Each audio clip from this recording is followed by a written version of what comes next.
Hey guys, welcome to the channel. Welcome to the stream and another chapter. No, this is a brand new series. So this is just chapter 1. Chapter 1, working on that guy right there. That is our F-18F Super Hornet. This particular kit is made by Hasegawa, 1/48 scale. We're going to run our intro and we'll get started.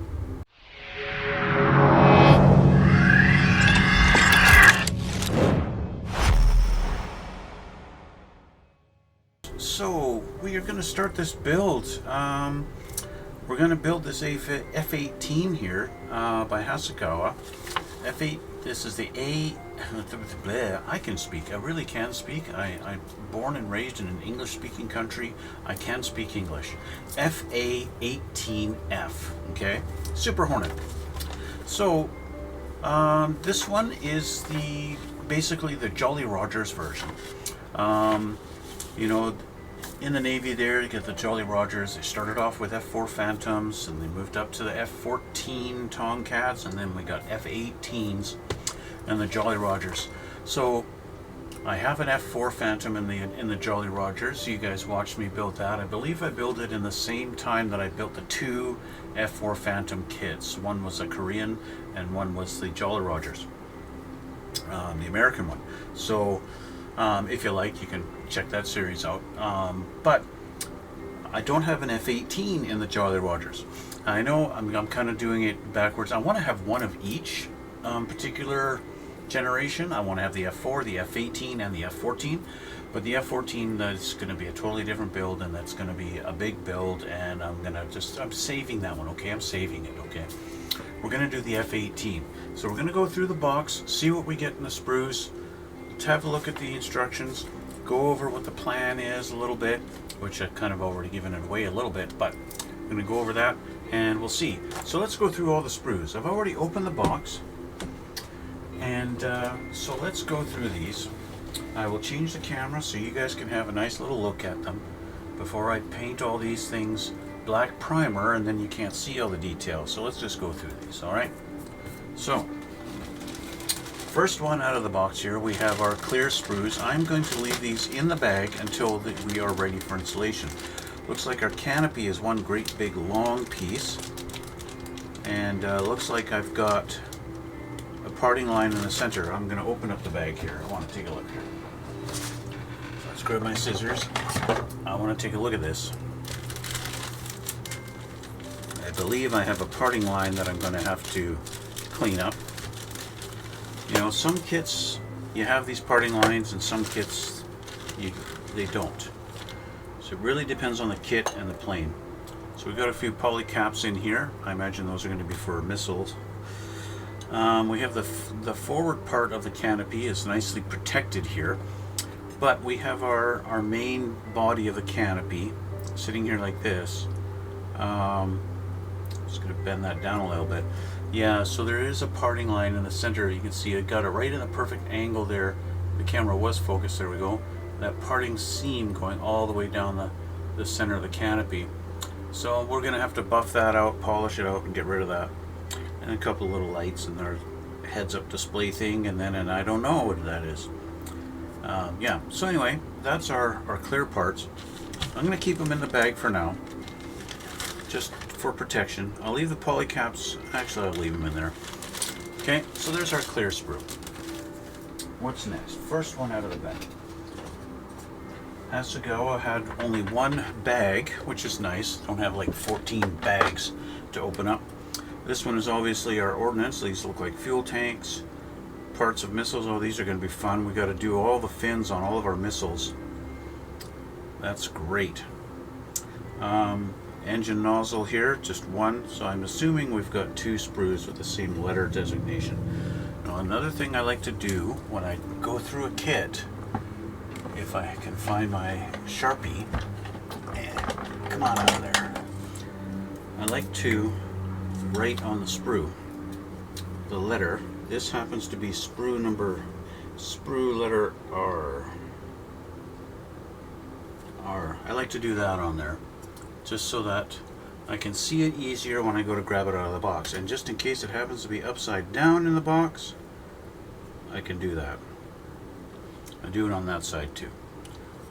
Okay, anyway, so that's that sprue. We've got some pylons here. We've got the ejector seat, pilot.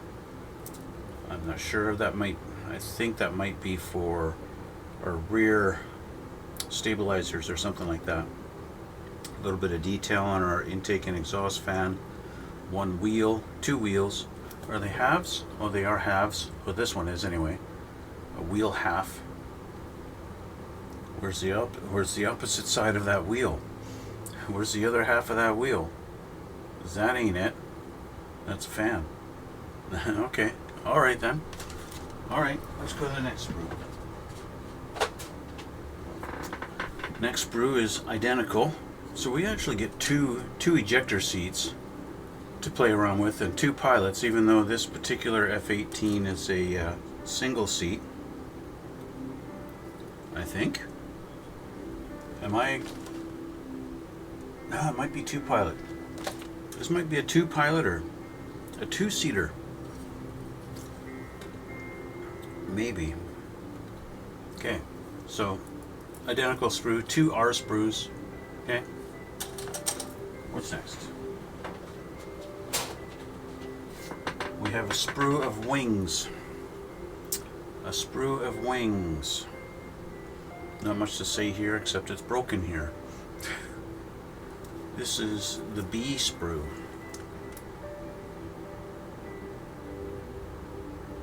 Here we go.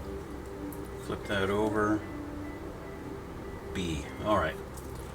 So I do want to display this thing. I want to have this with the wings folded up like this. Okay, I want them folded up. So obviously if I'm going to do that, I'm going to have to do some cutting here and here on our wings. I believe I did a quick little scan through the instructions. I believe this kit does allow for that particular thing. You just have to modify your wing to do it, and I believe they do supply a piece for that to latch onto after you've made your cut. So yeah, that'll be cool. Don't need that turned on right now, so let's see what our next one is. Looks like we've got tail fins and things. More, these might be for the ailerons and stuff like that. We got our front landing gear, rear landing gear. I don't know if the front is considered the main or if the rear landing gear is considered the same. That I don't know. Maybe somebody could leave a comment and let me know. Is the front landing gear on airplanes considered the main gear, or is it the rear that's the main gear? I'm curious. I'm curious to know which one it is. The landing gear detail looks pretty good on this kit. Hasegawa is usually, you know, so far what I've encountered with Hasegawa, I wouldn't say they're on par with Tamiya, but they are, maybe they're close with Tamiya. This obviously we have our nose and our intakes. Looks like the bottom half here that's going to go in along there. It's kind of unfortunate that they've split it there instead of having it split down the middle here, but I guess, you know, they could have had it split and go like this, like that, and then have the landing gear bay as a separate piece to go in there. They could have done that. They chose not to. There's our other halves of the wheels that I was looking for.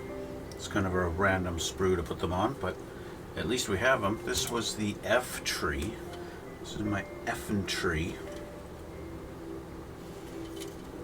Oh, and this we got D.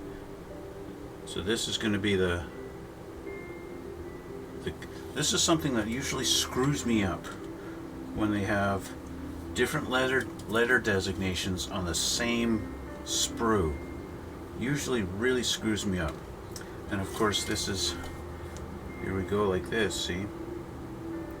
Literally, see? Yes. So, because I know it's going to confuse me later on, what I'm going to do is later on I'm going to be looking for a piece off the F tree, and I'm going to be like, where's the F? This is C, blah, blah, blah, and I'm not going to see it. So I'm just going to cut this right off, right like that. There's my F sprue. And then my D, I'm going to cut off my D. Ouch. Be careful when you're cutting off your D. Don't do it literally, okay? Don't cut your D off. So now I've got the different sprues so I can find them later on when I'm looking for them. So there's C, D, and F. Okay? Alright. One more sprue in the box. The one that's got the main fuselage, upper and lower. We even have a little Hasegawa label. This is our A.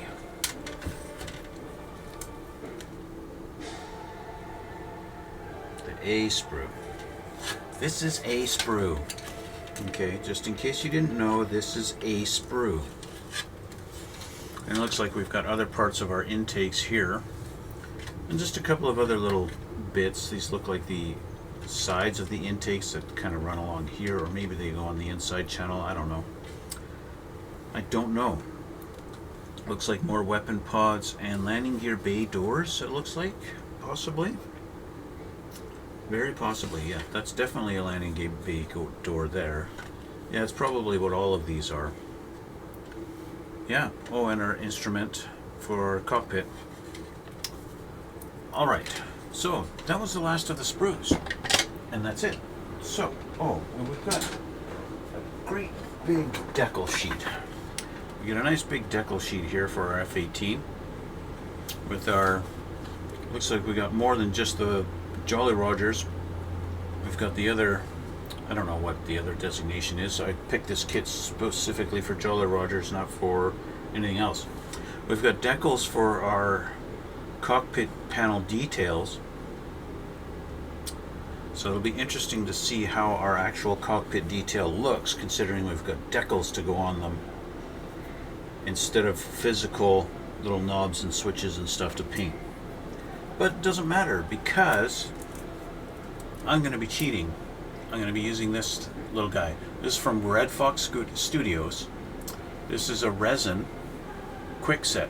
Well, it's not quickset. It's a quickset 3D acrylic instrument panels. And this one happens to be the 148 for the Hasegawa kit. So in theory, this will fit just perfectly. I'll flip it over, and you can see what I've got going on here. That's exactly what we're dealing with. So that's basically going to replace those decals that come in the kit. And they're actually three-dimensional. They stick up. You can feel they're a little rough. You can feel all the little knobs and buttons and everything on them. Much more realistic looking. I could never paint my instrumentation to look that detailed. Let's take them out of here so you can see what I'm really talking about. Let's get out of here. They come with instructions on exactly which one goes into which spot. So that's really nice. If I take them out of their little baggie, you can see here. I'll just cut this bag open. That's going to be easier. That's much easier. Let's grab my tweezers. Pull that out of there. There we go. Okay. So, you can see what they look like. My camera should focus. You can see, and even the monitors are nice and glossy, so they look like they're glass, while the buttons are not really glossy, and they stick up. If I can, you can sort of see the detail on there, that they're three-dimensional. They actually stick up. It's really a good quality kit. I do recommend them. However, I believe they are located in the Ukraine, and if I'm correct, I might be thinking of Quintus Studios. They do similar product. It's either these guys or it's Quintus, or maybe it's both, that actually are located in Ukraine, and they take a while to show up when you order them from their website. In my experience, it takes upwards of about a month for their stuff to show up. And of course, I'm living on the west coast in Canada, so that could be a factor also, right? So take that with a grain of salt. Anyway, there's my instrumentation. The other plan I've got for this kit is the engine nozzles. I happen to have a pair of resin nozzles that I ordered off of eBay, and I don't know the brand because I ordered these probably 2 years ago. I've been have these sitting in my drawer. And these happen to be the closed version. They're not open. So I've actually, pulling these out of the package and seeing that they are the closed versions, it makes me kind of, am I going to use these? Am I not? If I grab the sprue that actually has the nozzles on it, let's put some of this back in the box.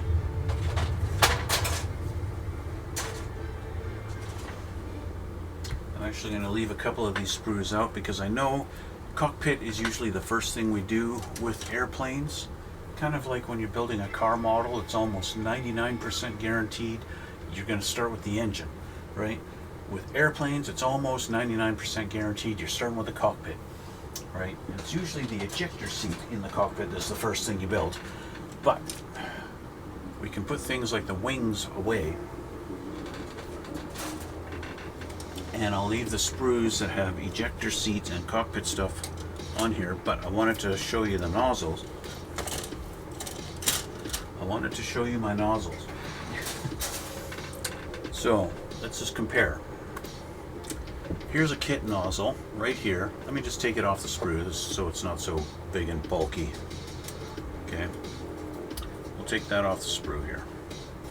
There we go. Okay, so we have a kit nozzle, and it's got some inside detail there, and that's not bad. It's not bad. It's just, there's not a huge amount of detail. It's just got lines on it, and that's it really.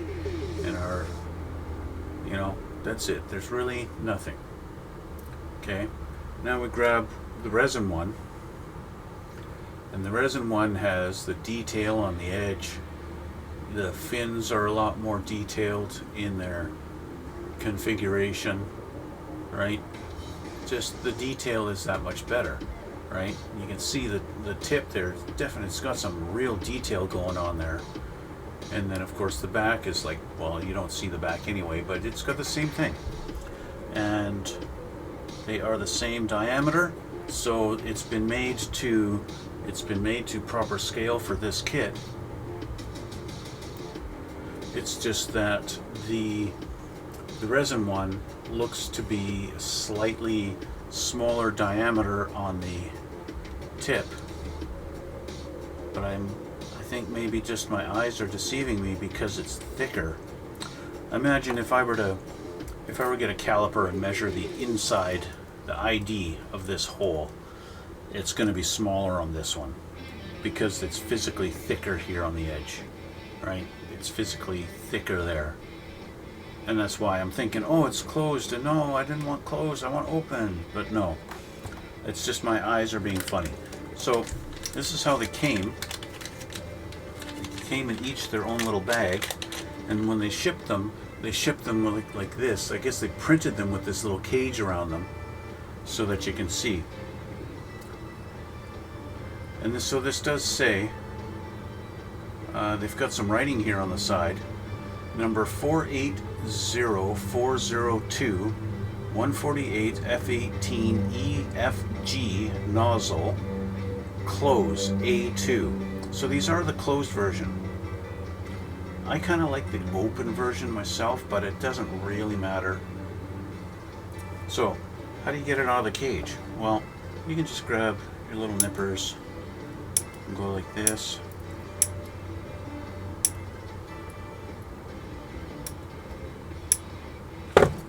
Take that part off, just like that.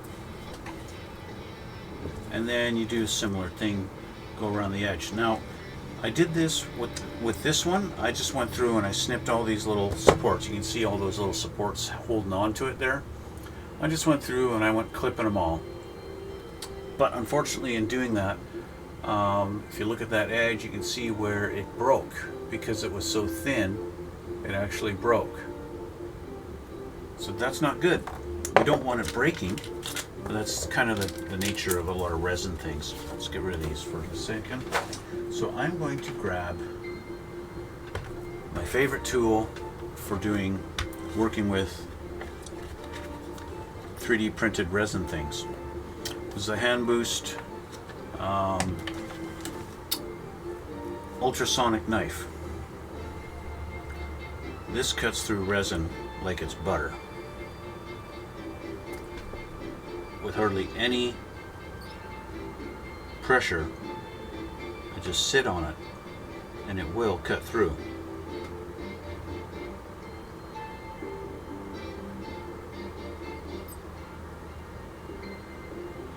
If like what I'm experiencing right now, it's not really wanting to cut through it, I just turn it up.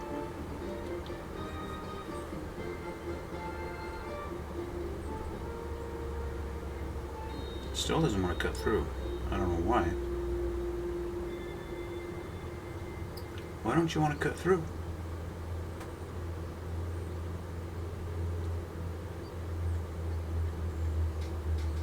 It won't cut this stuff.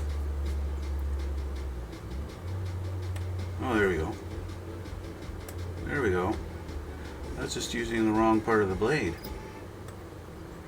Now suddenly it's cutting through like it's no problem. There we go.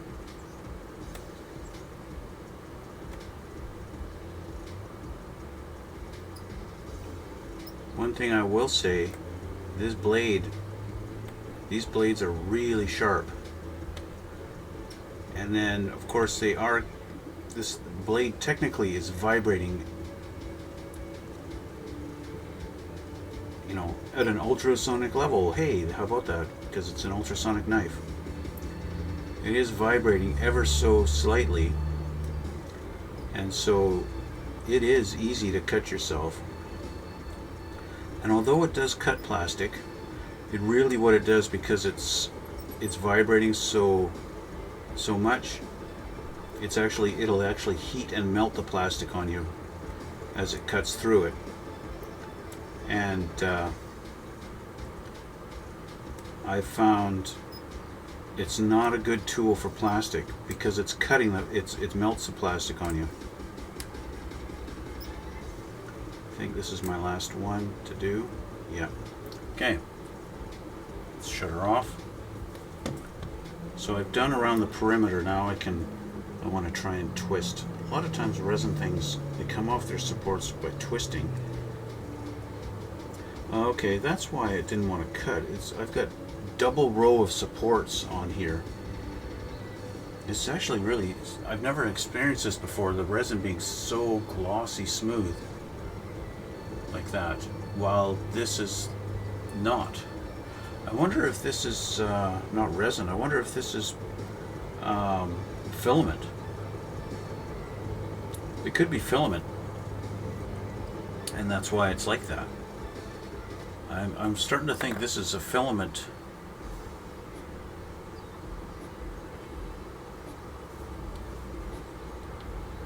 Which is why I wasn't really getting anywhere with it.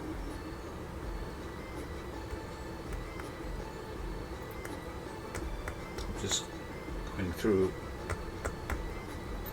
this.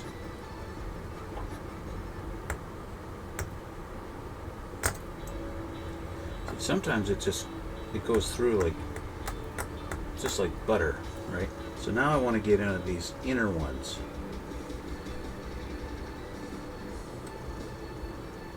So I'm going to do right there first.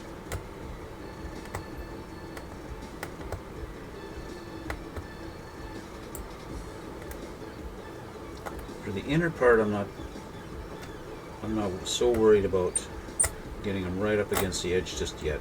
We're almost got it done. It's loose now. We're almost done. I'm taking a heck of a lot more time than I did on the first one. There we go. Just falls right off. So I've got a bunch of nubs. I just want to go along and clean these up.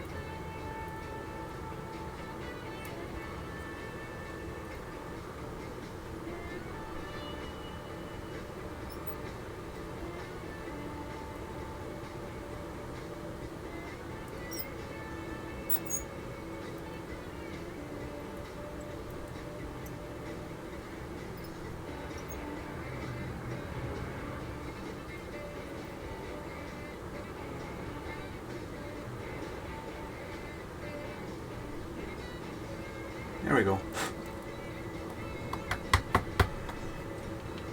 Okay, so that's it. So I was able to get that one done.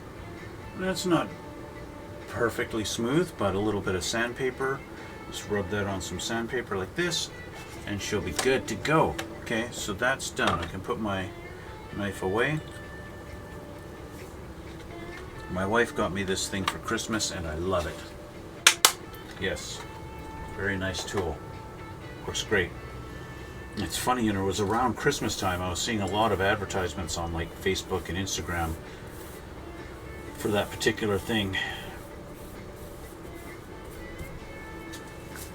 They advertise it mostly for resin. You can't, like I said, you can use it for plastic, but I wouldn't recommend it for plastic because it's just not really made for it.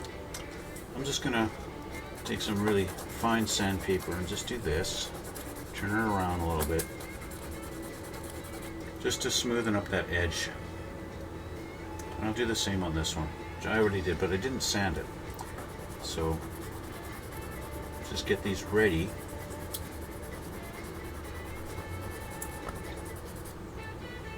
There we go. This one's a little bit rougher shape, but it's not anything I can't deal with.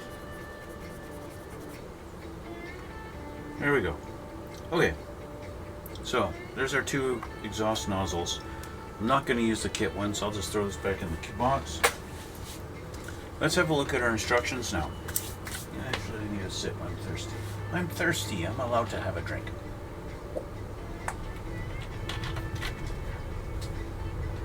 Okay. Now, one thing that really shocked me, there's our instructions. Page 1, 2, and 3. And that's it. This is just decals and paint. So that's literally it. 3 pages of instructions. Now they do get a lot done in one page. Page 1 here, step 1, 2, 3, and 4, we're dealing with cockpit, front fuselage, pilot, wings, intakes, like all in one page. So as much as I think, looking at this, my first thoughts thinking, there's hardly anything to do on this. This is going to be done in a few hours. But when I look more deeply at what they're doing here and everything we need to do, we actually got a lot going on. So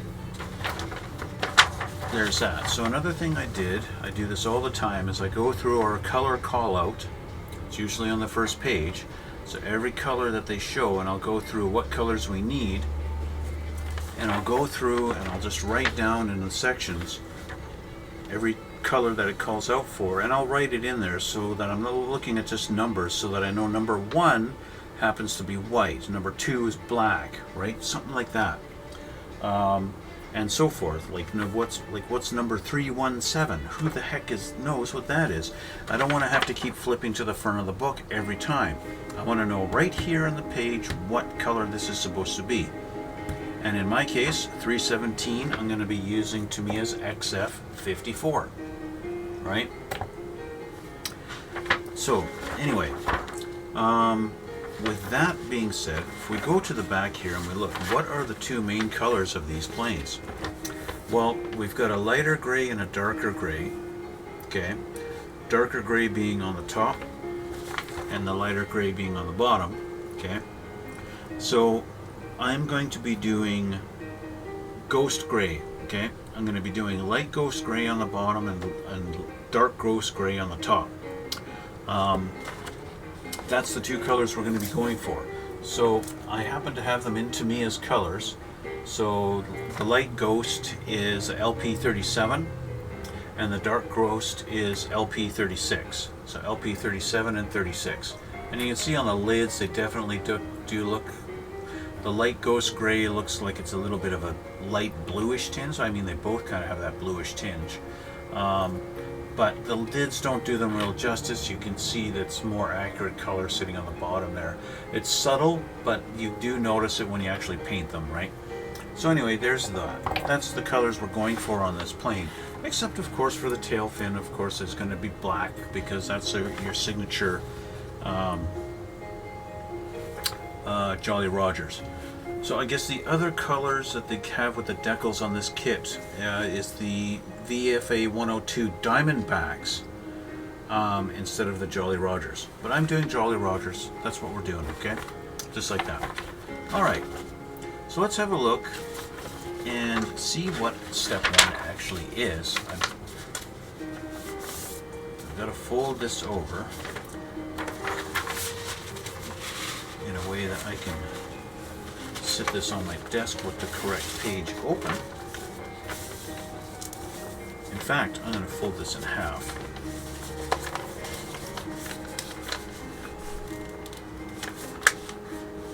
Just going to do that. Okay. Because just as I thought, we're starting with the cockpit first. But none of my parts are primered yet. Okay? And I need to paint, like the cockpit bucket needs to be painted the XF54. In fact, a lot of this is going to be painted XF54, except for the seat, the sides of the seat. All right, our interior display panels, they're going to be that XF54 knobs and control sticks, things like that. And in fact, the inside of the fuselage also XF54. So kind of what I'd like to do is maybe hit this with a coat of primer first and then do some painting on it. Okay, so let me just grab a few of these parts and we'll have a look, okay?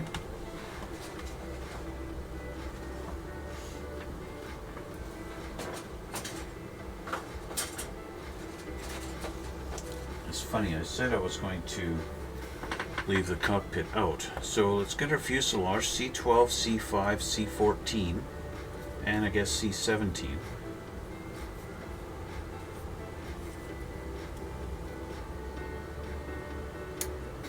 We're going to be painting just the insides of these.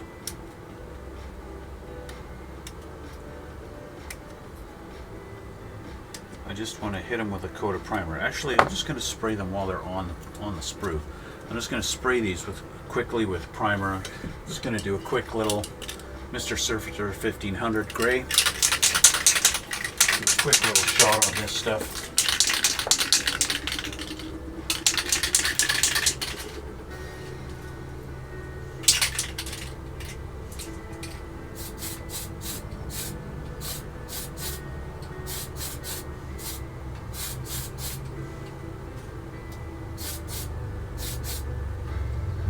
Just so that it's ready.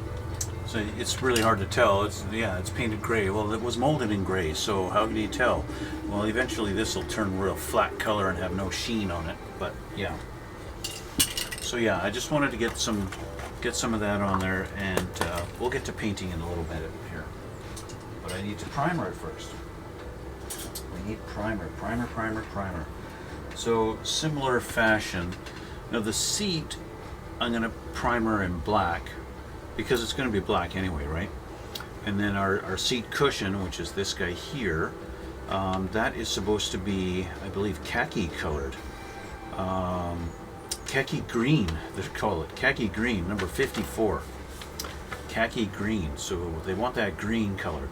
Khaki green basically is like very similar to an olive drab. Very common in military stuff, right? But our sides of our seat are going to be black, and yeah. But I don't want to primer everything black on this. Once the plane is kind of assembled, yeah, I might do a black base on it to do all that. But we got a few other pieces like A-20 and F-12. So I need my effing tree. F and A. F and A.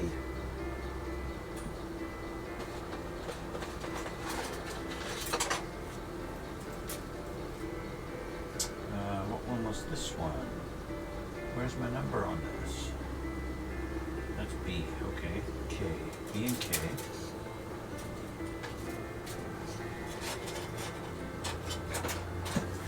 Now you see, I would have been hunting forever for my infantry, but I need F12.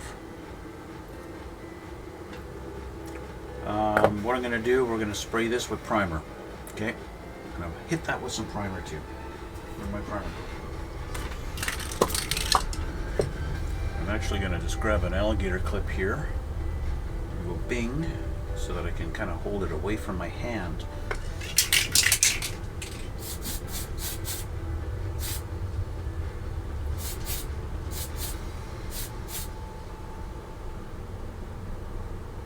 Okay, so she's primed. She's primed. Stick her over here for now. And then there was our A sprue.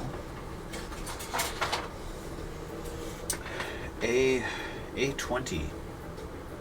She's right here. I'm going to take him off the sprue because it's really the only thing I need right now.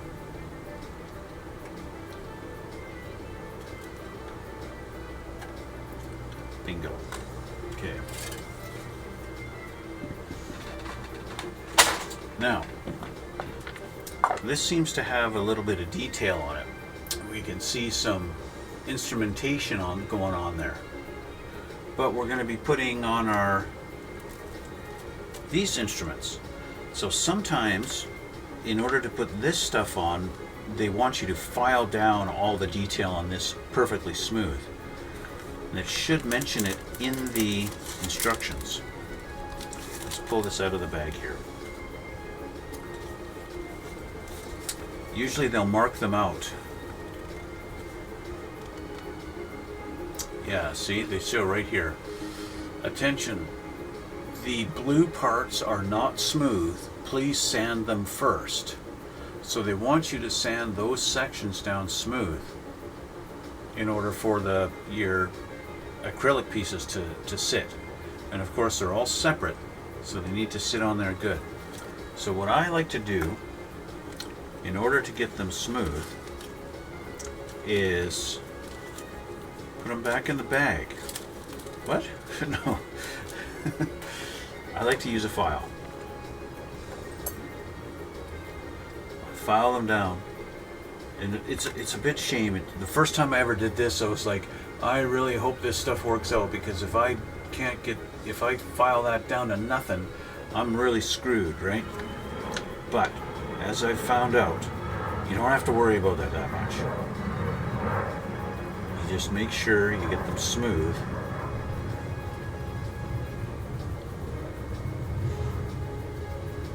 And it's not the end of the world.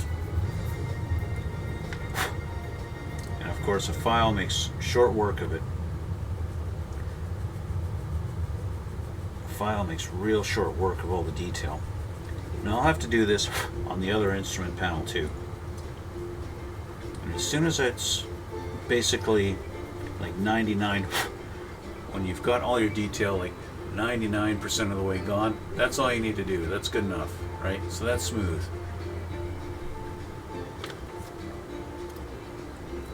And sometimes it's a little hard to get into different areas, but that's why these files are great, because you can file on the edge as well.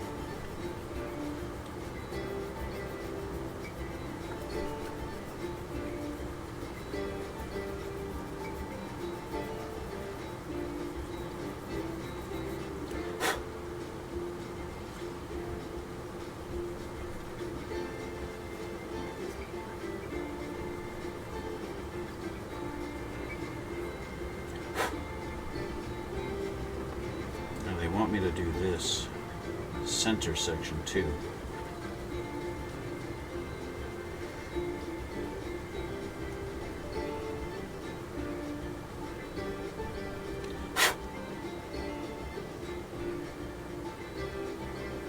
There's a little bit more to do here.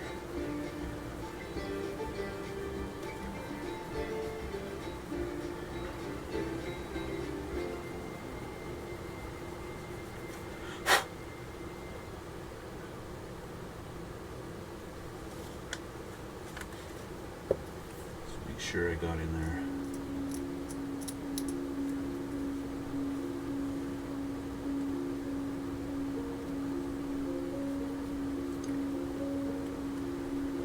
if you leave any little bit, you'll find the fitment won't be that great. So I want to make sure I get down into that little notch right there.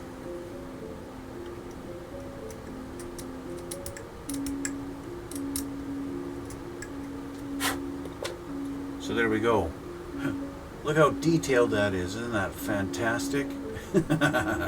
Yeah, not. So there we go. So I got to do that with the other instrument panel, our F12. That's A20. We got to do F12. We got to do that, and I got to do on the bucket as well. So let's find those pieces. Well, my F12 is over here, freshly primered, but I've got to sand that down smooth. When I say sand, I mean file.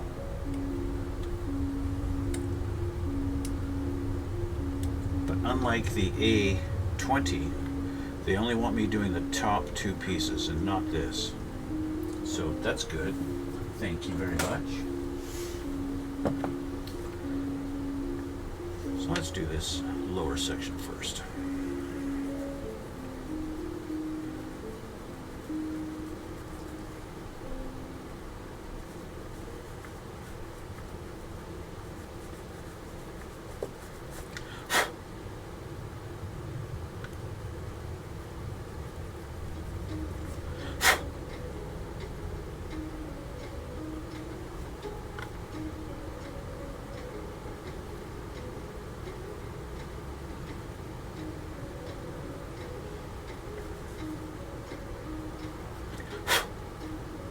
Go.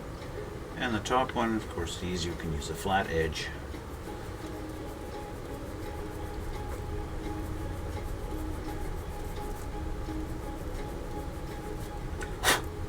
Almost there.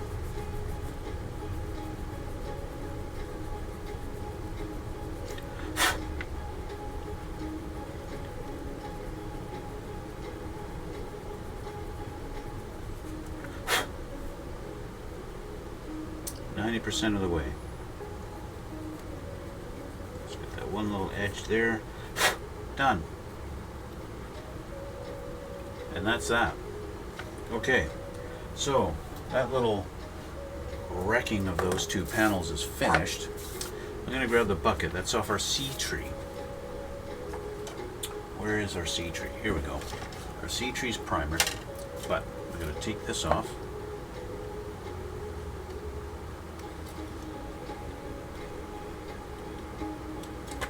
There we go. Clean up our nubs, because it's always important. Otherwise you'll find out later down the road you got to put this in and it won't fit properly because you didn't clean up your nubs. So in similar fashion, we need to file down this section here and up here and this whole section here. That's all got to go. And then for the rear, we have this section here and this section here, and that's it. So usually these are not flat straight across. A lot of times they're angled down, so you'll have to, that might be a bit of a thing, but just go back and forth like this and get rid of all that detail. It feels counterproductive to what you're doing, but it's kind of like, yeah, this is going to look a lot better when it's all done. I just have to make it look really ugly at first. In order for it to look good, you've got to have it look ugly. It's really kind of, it's a weird thing.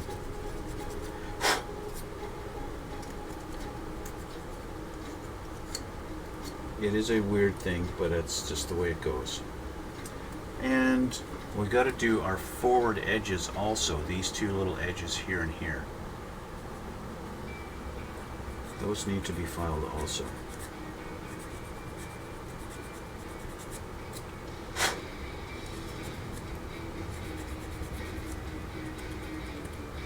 Now I would say You don't have to file it 100%. You just need it flat enough that it's going to fit flush. But what I have discovered in the few of these that I've done is if you don't do it 100%, your pieces will stick up a little bit, and then you'll do things like putting in the seat or your instrument panel or whatever, and it won't quite, you have to do some trimming on it and it won't fit properly because your 3D little panels that you've put in sit a little proud and make everything a little thicker.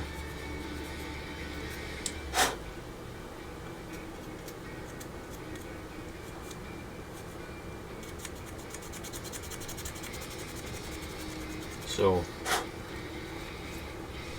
getting rid of 100% of the detail on the spots where you're going to be putting them is important.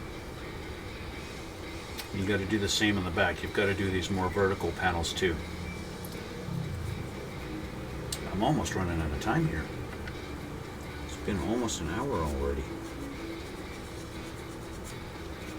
Unfortunately, the panel detail on these is pretty shallow, so it doesn't take long to get rid of it. The file makes pretty short work of them. And then getting in here.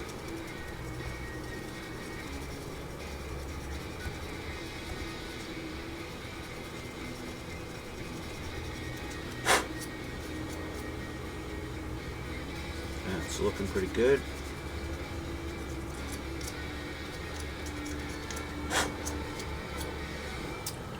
One last little section.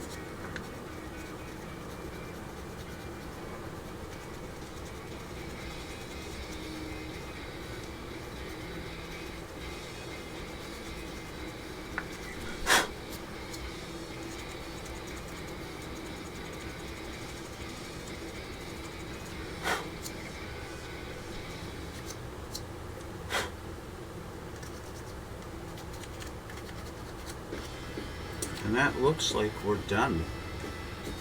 Just make sure my edges are clean.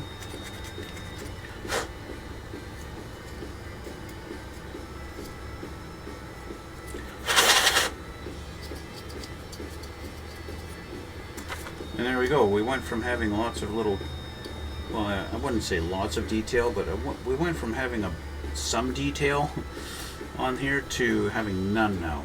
With the exception of one little nub. Little knob, this one. He just was like, I don't want to leave. I want to stay. I've been here, sitting in the box here. I was happy until you opened the box and pulled me out. And just making sure I get right to the edge so that everything fits.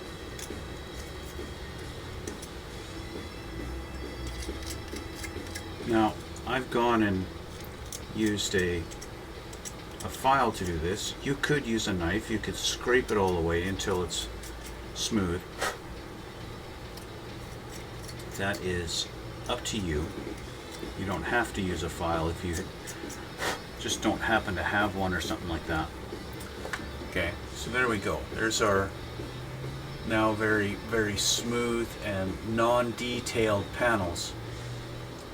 Just like that. Alright. So, this is kind of where, you know, we didn't really get anything done, and yet I'm done, for lack of a better term. I need to do some painting on this. I need to paint these with the XF54. I don't have my camera set up. I'm not really set up and prepared to paint, really. I don't want to paint it with, I don't want to brush paint it. I would really prefer to paint these with the airbrush. Put these on alligator clips, something like this, or like this, and paint them. And that just is what I want to do with this. But like I said, I'm not really set up right now to do that for you guys, which kind of means I kind of have to leave it at this. And I need to go through the whole kit. I need to primer everything on it. I like to primer everything while it's on the sprue, And that way, when it comes to taking them off a sprue, do a little bit of assembly and then painting after, the primer's already done, it's on there. And so I like to do that with my kits when doing these. You guys who watch me, you've seen me build quite a few airplanes over the past few years, so you kind of already know this. So I'm just really going to focus more with this particular build. I'm going to focus more on the actual assembly of it for you, rather than all the details on painting and stuff like that, right? So that's what this build's going to be mostly about, is just the assembly of it all for you guys, okay? That might make it a little bit of a shorter series. Each episode might be a little bit quicker, might be a little bit going a lot more on every episode. We're going to see. If I just say, yep, I'm not painting anything for you guys, you just watch me, this is how it goes together. And do the painting on your own, you can do your own particular paint. Maybe that might be the better way to go with this. I don't know. I'd love to read your comments and let me know what you think about that. If I said, yep, this is just how we build it, here's how you build this thing, all the parts and how they go together. If I focus more on that, is that better for you guys? Would you appreciate that more? Or do you actually want to watch me paint every little detail? I'd like to know that. Leave a comment down below in the comment box. I'd love to hear from you guys. But like I said, we're going to leave this now. This is going to be it for today. So I want to thank you guys for watching. I want to thank you for joining me on this new little series. And yeah, like I said before, please leave a comment down below. I'd love to read it. Okay? Let me know what you guys think. And while you're looking at comments and typing them out, don't forget to hit the like button and subscribe also. You can also check out my description box and see my links to my other things, like my Twitch channel and my Instagram, where I upload pictures of everything that I've built in the past. You can check out some still pictures of my previous builds. Anyway guys, I gotta get going, so we'll see you all in the next one.